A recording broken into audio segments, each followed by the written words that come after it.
Alright guys, welcome back to the D&D 5th edition subclass series. Yes. We are now moving into the Paladin. Yes. And we are doing what Paladin? Oath of Devotion. That's right. I screwed it up. It's Oath of Devotion. Oath of Devotion. I said Oath of Devotion. That's an the thing. ability. That's the thing, yes. I'm jumping ahead of things. So what we're going to do is we're going to look at the RP value, Yes. combat value, and overall class synergy. After we go through all the abilities and score them, we'll kind of explain our system as we do that, because I think some people don't understand how we're scoring stuff. Yes. So we'll try to explain a little bit better when we get to that part of the video. All the classes and subclasses have a little, little thematic text on there. It just says, this is kind of the way this plays, kind of the lore behind this. But with Paladins, they have a legit list of guidelines that they follow, and it's different for each oath. Mm-hmm. They're called the tenets. So for tenets for a devotion, it's honesty, courage, compassion, honor, duty. And it's straight up like, you don't lie, you don't cheat, you help out the weak, you protect, defend the weak, do law and order, justice, responsibility. Yeah. It's like an RP guide, basically. Seriously, and no other class gets this, which so odd to us, that's an automatic bonus into its RP, which we'll get to more later. With this subclass and the other Paladin subclasses, you gain access to additional spells, so we factor those in as well for the combat and the RP side as well. So first up, the first thing you're going to get is Channel Divinity. There's two different parts to that. The first is the Sacred Weapon. Yes. It is going to increase your chance to hit based on your Charisma modifier. For 1 minute. For 1 minute, yes. So it's just going to give you a better chance to hit, and it also emits bright light with a 20-foot radius and dim light for 20 feet. Yeah, so it's a free torch. It refreshes on a short or long rest. Yes. And then you also have a second ability with the Channel Divinity, which is Turn the Unholy. Yes. It's basically a saving throw to fear certain types of monsters, which would be... Fiend and Undead. The Fiend and Undead. So it's a little bit different than the Cleric. Turn Undead. Not quite as good as the Cleric one. Yeah, because this one, it just fears them, doesn't... Because when Clerics level up, they get the ability to destroy Undead. Just instant. So it doesn't get that part of it, it just turns them away. 7th level, you get Aura of Devotion, which is what I said earlier, instead of Oath of Devotion. You have to Aura of Devotion. So at level 7, for you and friendly creatures within 10 feet cannot be charmed while you are conscious. It doesn't say advantage on saving throws against it. Just like you just literally cannot be charmed. Which 10 feet is like it's really short radius. Yeah. But if you can last all the way out to at level 18, that aura goes out to 30 feet, which a lot of times, unless you're in really big open combats, it's going to cover most of, if not all of your party. At level 15, when I first read this, I'm kind of like, this is okay. No, it's really good. Purity of Spirit. You are always under the effect of the protection from evil and good spell. Which you think, okay, it sounds kind of meh. It's like, well, in name, it's a level 1 spell, but here's what you got to think about. But being a melee class, the big thing is they have disadvantage on attack rolls against you of the certain creature types, which are, here we go, from memory. See if we got this. Aberrations, Elemental, Fey, Fiend, Undead, and Celestial? Yeah, I think that's it. I think that's so it. yeah, so we did the look earlier. There's 14 creature types. 6 of the 14, they have disadvantage on attacks against you. Yep. Besides Humanoid and Beast, you're probably most of your next common ones. Absolutely. Yeah. At level 20, level 20, you get Holy Nimbus. For a minute, you basically can emanate sunlight, and it's 30 feet radius. Yeah, 30-foot radius with and then another 30 feet.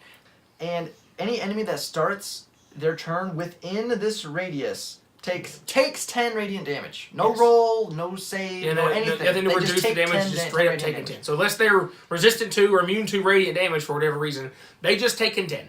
Fiends and Undead advantage on attacks from them to you while you're using this light. Yes. And one other thing to notice too, by the way, it does reset once per long rest. So once a day, basically, you can do this. Yes. It's 10 free damage on any creature that starts within your light. Yes. Within the it's 30-foot radius. When we first read I'm like, I mean, it seems all right. It seems decent. But then it's like, if you think about it, you last 10 rounds of combat, and you're a paladin, right? You're probably going to be in melee range, whacking on stuff. You got heavy armor. You got your protection from evil and good, reducing your damage to incoming, hopefully.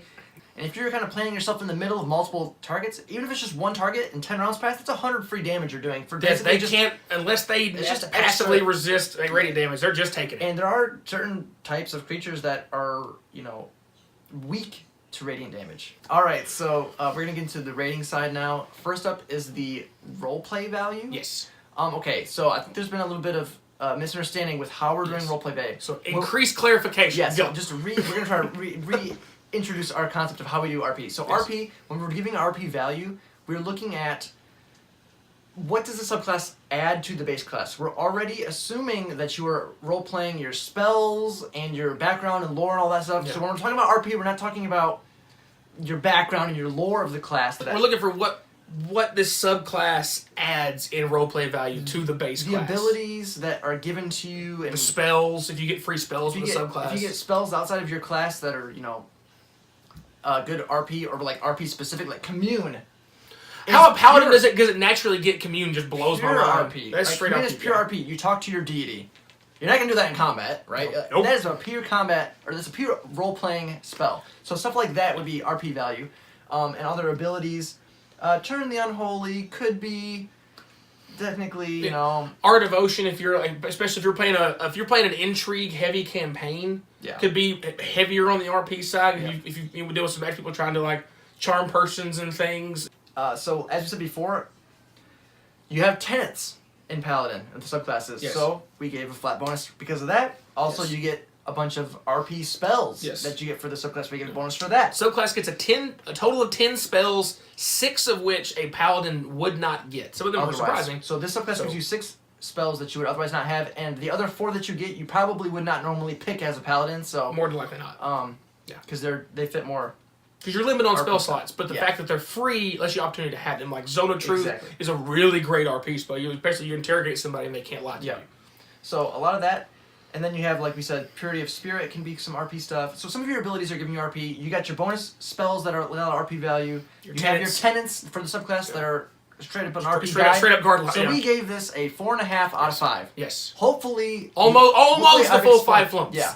Because it gives you have multiple abilities that give you RP value. Your spells give you RP value, and your tenets are just a subclass bonus.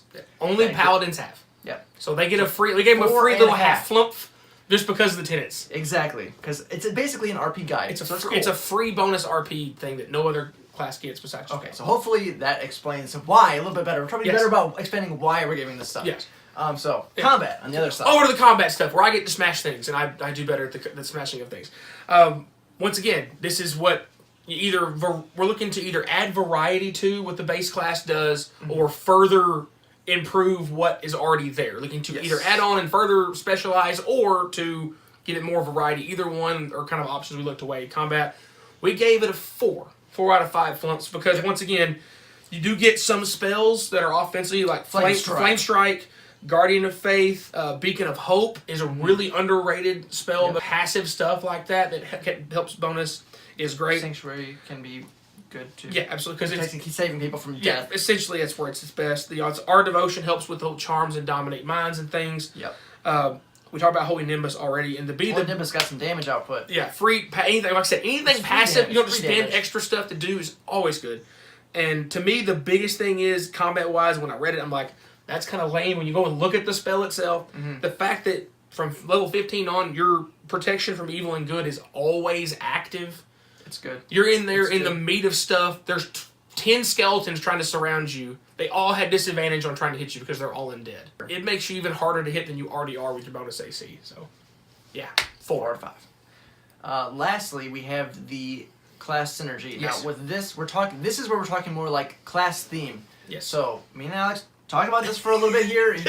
I was a little bit weary, and he convinced me. I did. So, when you think of a paladin, right? What do you think of? Do you think honesty, courage, compassion, honor, duty? Oh, look! That's exactly what the subclass Those are the tenets you get for the subclass. Holy crap! Do you think of someone who has a holy weapon, like a sacred kind of weapon?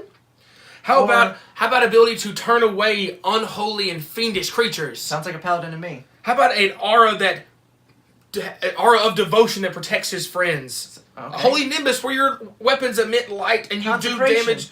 Like essentially it's consecration, yeah. And you're always protected from good and evil stuff. Does that sound like a paladin to you? Because it sounds like a paladin to us. Because it does, guys, it does. That's why it gets a 5. Full stop.